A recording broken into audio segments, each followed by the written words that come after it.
Horizonte. Acesse pdh.gov.br e conheça nossos serviços. Boa noite para você. Começa agora o Jornal da Alterosa deste primeiro dia de novembro. O que é destaque em Minas, você acompanha aqui. Confira o que preparamos para esta edição. Chuva causa alagamentos e queda de árvores. Polícia Rodoviária Federal reforça a segurança nas estradas mineiras para o feriado. Polícia Civil prende mais 2 suspeitos de fraudes financeiras que movimentaram 160 milhões de reais. Falta de médico em posto de saúde deixa moradores sem atendimento. Aqui o que a gente consegue só tem uma palavra certa, é não, não e não. Tem médico? Não. E ainda, comédia com casal TPM promete divertir público em apresentação inédita em BH. Marcos, cadê essa aliança? Que aliança? Aliança, Marcos. Nossa, minha aliança, cadê a aliança?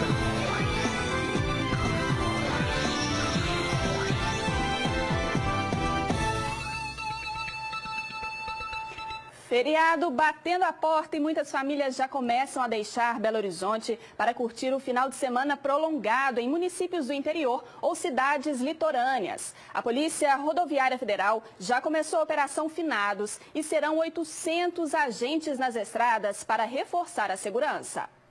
141 mil passageiros devem passar pela rodoviária da capital nesses dias. O número é 4% maior do que no feriado de finados do ano passado, segundo a administração do terminal. Os locais mais procurados continuam sendo o litoral do Rio de Janeiro e do Espírito Santo, além do interior de Minas. Itapecerica, eu vou aproveitar o feriado e vou também um casamento que vai ter lá. Ipatinga. Vai ver quem lá? Minha mãe, né? Tem que ir lá ver ela lá. Visitar meu irmão na fazenda, lá em Aberté. Para minha mãe e pro meu pai. Tá indo todo mundo passear? Uhum. Já nas estradas, a Polícia Rodoviária Federal começou nesta quinta-feira uma operação com reforço do policiamento. 800 agentes ficarão em pontos estratégicos das BRs que cortam Minas. 23 radares móveis e 200 etilômetros serão utilizados. Quem vai viajar é bom redobrar a atenção por causa da chuva e também as regras de trânsito para prevenir acidentes. Ao se deparar com qualquer trecho chuvoso, diminua a velocidade imediatamente, aumente a distância em relação ao veículo que está à sua frente para que você tenha um espaço maior de frenagem antes de iniciar a viagem. Estado de conservação dos pneus é fundamental, palhetas do limpador de para-brisa, ou seja, a chuva só traz prejuízos para o motorista. A Polícia Civil realizou hoje a terceira etapa da Operação Apate, que investiga fraudes em processos judiciais e movimentações financeiras. Foram presos 2 homens que, segundo a polícia, são os principais integrantes da quadrilha. O esquema teria movimentado 170 milhões de reais. O advogado Tiago Fonseca Carvalho e o administrador de empresas Pedro Henrique Lucian foram presos na casa da mãe de um deles em Contagem. Eles já estavam sendo monitorados há mais de um mês. A prisão só foi possível através de escutas telefônicas. Eles eram muito astutos, muito inteligentes, né? Cada dia eles migravam para casas de pessoas diferentes. E cada dia, durante um mês, eles moraram em praticamente 15 endereços diferentes. Então, dificultou a localização por causa dessa estrutura que eles montavam por trás. Tiago estava foragido desde setembro, quando foi deflagrada a segunda parte da operação. Ele era dono de uma cobertura milionária que foi interditada no Buritis.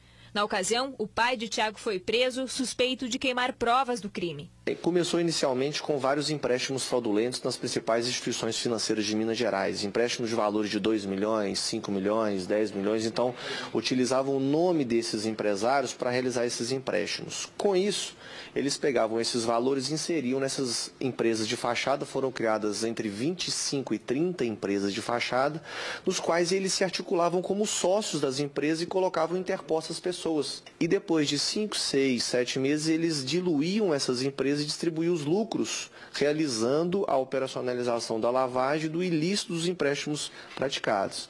Segundo a polícia, a quadrilha era muito bem articulada e tinha muitos contatos. Os integrantes tinham conhecimento sobre trâmites comerciais, um fácil acesso a fóruns e ao Tribunal de Justiça e uma facilidade em conseguir procurações dos cartórios. Eles tinham acesso a vários cartórios em Belo Horizonte, criar a procuração por instrumento público com eles era muito fácil, né? Usar nomes de interpostas pessoas era muito rápido ser criada essas empresas e, ao mesmo tempo, a diluição dessa empresa na junta comercial acontecia com menos de uma semana. As investigações já completam 5 anos. A quadrilha agia principalmente em Belo Horizonte, Pará de Minas e Contagem. Desde o início da operação, foram cumpridos mais de 30 mandados de busca e apreensão e 7 pessoas foram presas. Nesse exato momento, os principais membros que continuavam articulando essa organização estão presos e, com isso, a gente vai conseguir elucidar toda a estrutura da organização e quais são os outros membros que possivelmente participaram dessa organização. Motoristas que precisaram passar pela BR-356 na manhã de hoje, no trecho do anel rodoviário, na altura do bairro Olhos d'Água, em BH, tiveram que ter paciência. Moradores que vivem às margens da rodovia fecharam a marginal para reivindicar mais segurança para as casas que ficam bem próximas da via. Vários acidentes são registrados no local. Fila de veículos na BR-356, altura do bairro Olhos d'Água. Quem passava pela região e pretendia acessar ou sair do bairro encontrou um movimento diferente hoje. A polícia monitorava a manifestação de moradores. O trânsito ficou tumultuado aqui na região do bairro Olhos d'Água por causa do protesto. Alguns veículos tiveram dificuldade para passar, como essa cegonheira aí, olha, para fazer a manobra foi preciso que a polícia militar fizesse um esquema, uma vez que o trânsito estava bloqueado. É que manifestantes do bairro estão nas ruas para protestar e para pedir que o trânsito seja desviado desse local, o trânsito de veículos pesados, evitando acidentes como o da semana passada. É muito triste para a gente o que aconteceu aqui, infelizmente.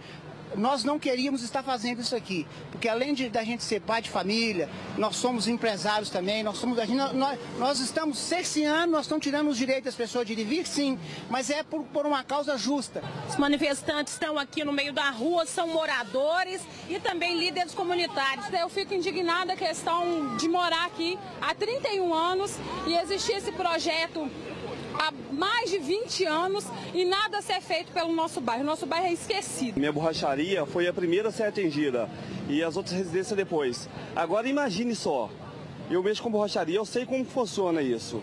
Imagine essa carreta descendo aqui, quantas crianças não teriam morrido, quantas famílias não estavam chorando hoje? No acidente da semana passada, 9 residências foram atingidas. Uma delas foi essa aqui, olha só, onde fica exatamente a borracharia desse senhor com quem a gente falou agora. Várias outras casas tiveram as colunas atingidas, um muro foi derrubado e no final da rua o caminhão acabou entrando na garagem de uma casa e atingindo o banheiro da casa do seu Cláudio. A senhora é uma das moradoras aqui. Sou dessa casa aqui, ó. Eles estão correndo, o PD teve aqui ontem, falou que está correndo risco de arriar, porque a coluna foi quebrada, está escorada. Dizer que se não fosse a escora, já tinha arriado a minha área em cima. Chegando agora perto da serralheria do Júlio César, que olha só, foi danificada na semana passada pelo acidente e continua só com um tapume aqui, né, Júlio? É a solução que a gente encontrou, né? Porque a gente não tem o recurso, o dinheiro para estar fazendo um serviço que era para o proprietário das carretas estar fazendo. Aí agora está aqui, nós estamos esperando. Porque se a gente também correr o risco de fazer, a gente corre o risco de fazer e não receber. Um dos carros atingidos no dia da batida foi este aqui, olha, um veículo antigo de colecionador. Na data, o caminhão invadiu esse local, atingindo esse veículo e outro que também estava parado aqui. Por 1 metro ele não entra, o caminhão não entra dentro da minha casa, não mata meu irmão que estava ali. Estas são imagens aéreas da via que os moradores querem que seja usada para o trânsito pesado, a via José Tauí. Então a gente precisa liberar essa outra rua, porque o bairro só tem um acesso e tem mais de 121 empresas. Então assim, essa rua que era usada para o transporte da Vale, precisa ser liberada para transferir a carga pesada das carretas para lá, né? Essas carretas carregam várias toneladas, então assim, a gente está com medo de fazer uma vítima aqui, porque só essa semana foram três acidentes. A BH Trans informou que, por meio da Comissão Regional de Transportes e Trânsito, vai debater os pedidos dos moradores e avaliar as soluções para o local. Nossa equipe acompanha desde o ano passado o caso de um homem de 55 anos que é acusado de abusar de várias crianças em Juiz de Fora, na Zona da Mata. Agora foi realizada mais uma audiência do caso. Eu me senti tão culpada que parecia que eu tinha abusado dessas meninas, sabe? Parecia que eu que tinha feito as coisas com ela por ter me calado.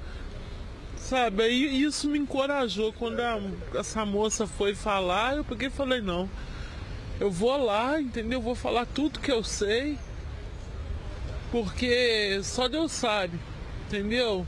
Os traumas que ocorreu no meu filho. Esta mulher, que preferiu não se identificar, é mãe de um casal de jovens que foram abusados sexualmente pelo mesmo homem. Eles ainda eram crianças quando os abusos começaram. Sebastião Costa Cardoso, de 55 anos, era amigo da família. Hoje, com 20 anos, este jovem consegue falar dos abusos sofridos. Dos 7 aos 9 anos de idade, ele foi coagido a manter relações sexuais com um homem. Eu não queria ver ele e foi assim durante muito tempo.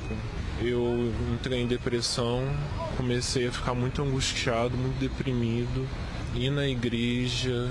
A decisão por denunciar veio cerca de 10 anos depois do fim dos abusos, assim que souberam da prisão do pedreiro por ter cometido o mesmo crime.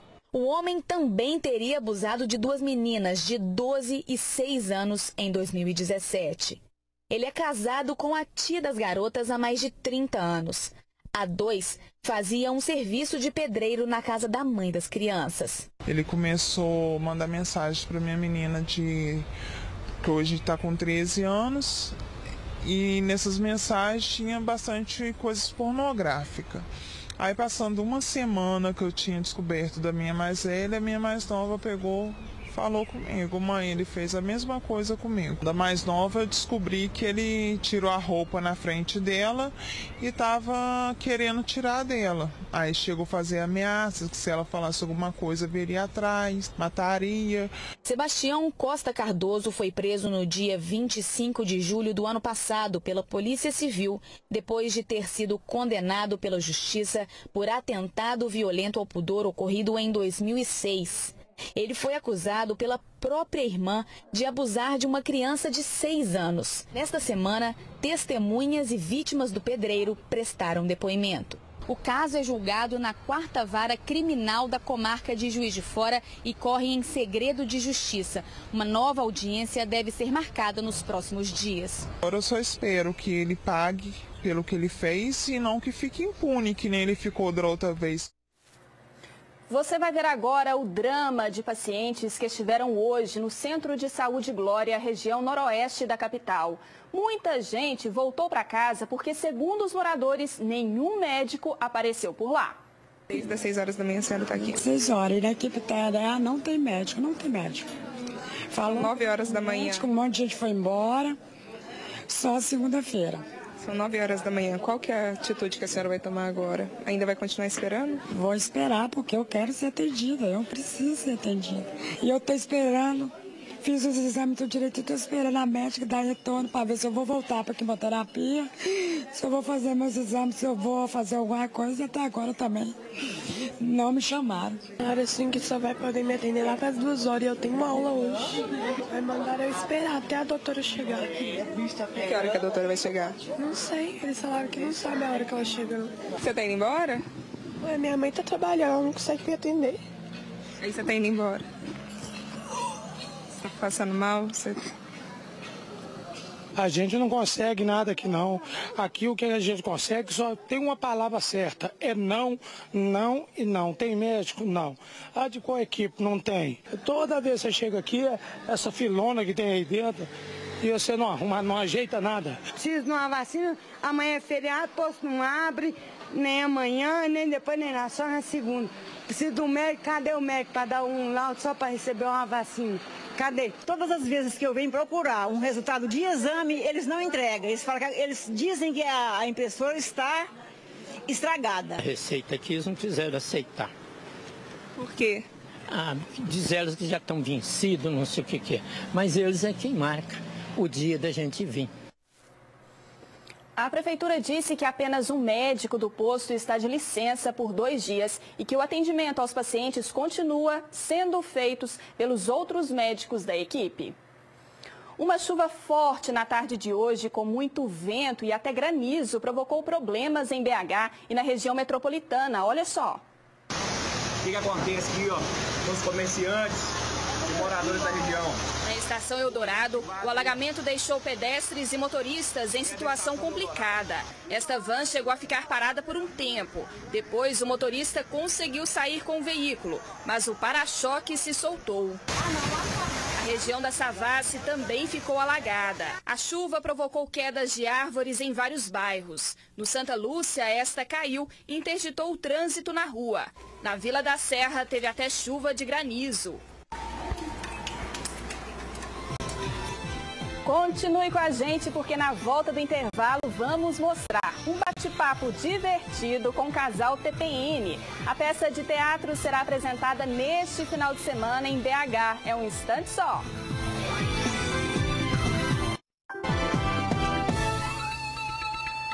A economia de todo o país está em um momento de espera por causa das incertezas quanto ao rumo das políticas econômicas que serão adotadas pelos governantes a partir do ano que vem. Os empresários mineiros esperam, por exemplo, que os impostos ocultos sejam reduzidos. Em Minas Gerais, o ambiente de negócios é desfavorável e a indústria não quer se arriscar em novos investimentos. As empresas, na verdade, estão esperando as mudanças que foram divulgadas durante o período de campanha. A gente não está esperando redução de carga tributária porque a gente entende a situação fiscal do Estado. O que a gente está esperando é uma simplificação, uma desburocratização e, em alguns casos, a política como outros estados estão fazendo na atração de investimentos. Segundo a pesquisa dos indicadores industriais realizada pela FIENG, a indústria geral mostrou um fraco desempenho no mês de setembro se comparado com o mês anterior. As horas trabalhadas da indústria caiu 1,6% e o rendimento médio recuou 1,2%. Segundo o presidente da FIENG, algumas medidas precisam ser adotadas pelos novos governantes para reverter este cenário. Os impostos ocultos foi um dos problemas citados por ele. Aqui em Minas Gerais, quase 60% do consumo de energia aqui é industrial.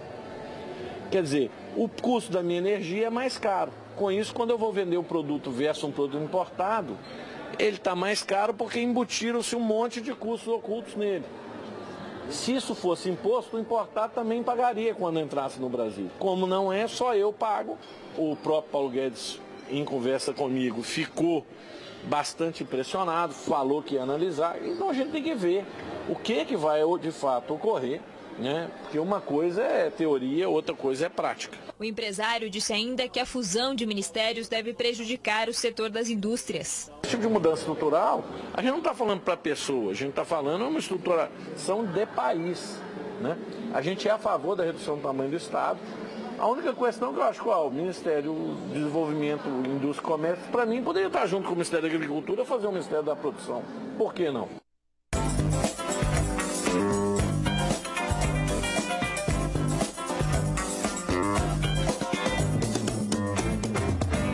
Ô Fernanda, vamos parar de brigar, poxa. Gostando de você. Amor, eu sonhei com um casamento e a maior parte do tempo seríamos só felizes. Olá, Bate-Papo JA começando e hoje a gente vai falar sobre as brigas, as alegrias, as polêmicas, as loucuras de um relacionamento amoroso. Nossa conversa é com o casal TPM. É uma peça inédita em Belo Horizonte e que estreia nesse fim de semana aqui na cidade. Estou aqui com a Ana e com o Paulo, os protagonistas aí dessa peça, o casal TPM. Fala um pouquinho de como é que surgiu o casal TPM, Paulo. Então, para mim foi uma felicidade há 2 anos atrás produzir um outro espetáculo que se chama Manda Quem Pode, Obedece Quem é Marido. Espetáculo de casal também, que foi o estreante mais assistido aqui em Belo Horizonte e sucesso em 30 cidades no interior de Minas. Aí estivemos em cartaz em São Paulo e tive a oportunidade de assistir essa peça, Casal TPM, que é uma comédia assistida por mais de 1 milhão de pessoas. E aí numa conversa, poxa, deixa a gente montar essa peça lá em Minas, do nosso jeitinho, tempero mineiro. E aí eles cederam os direitos para a gente montar e vai estrear agora. Eu fico deitado, você vem, traz um café, maquiada, Lava, passa, cozinha, deixa tudo. Como é que é, Marcos? Brincadeira, amor. Uma raivinha, uma TPM, mulheres se preparem, homens também, viu? A gente fala dos dois universos quando se juntam. É muito legal, gente. Vem assistir. Marcos, cadê sua aliança? Que aliança? Aliança, Marcos. Nossa, minha aliança, cadê a aliança? O cenário é um octógono de luta e ali vai rolar muito fight entre os casais e com certeza muitas risadas e as pessoas se identificando, né? Então, começa agora no dia 3, sábado, às 21 horas, no Teatro da Cidade. Fica ali na Rua da Bahia, pertinho da Igreja de Lourdes. E aí vai até o dia 11. Então, de 3 a 11 de novembro, sexta e sábado às 21 e domingo às 19. Certo, todo mundo convidado. Fiquem agora com mais um pouquinho aí do casal TPM. Tchau. Eu não acredito, um mês de casada, eu não te conheço, eu tô dormindo com o inimigo, só pode. Ô, minha linda, vem cá, amor. Não, vem cá. Senta aqui, amor. Senta aqui. Amor, é só o futebolzinho de final de semana. Então, Casal TPM estará no Teatro da Cidade de 3 a 11 de novembro. O ingresso custa R$20. Reveja nossas reportagens no site alterosa.com.br. Em nossas redes sociais, seja no Instagram ou Facebook, você também pode compartilhar nossas matérias. Basta procurar por Jornal da Alterosa. E o jornal de hoje fica por aqui. Obrigada pela companhia e até amanhã. Tchau!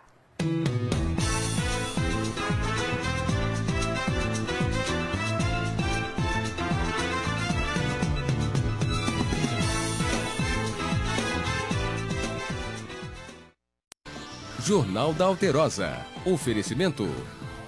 Prefeitura de Belo Horizonte. Acesse pbh.gov.br e conheça nossos serviços.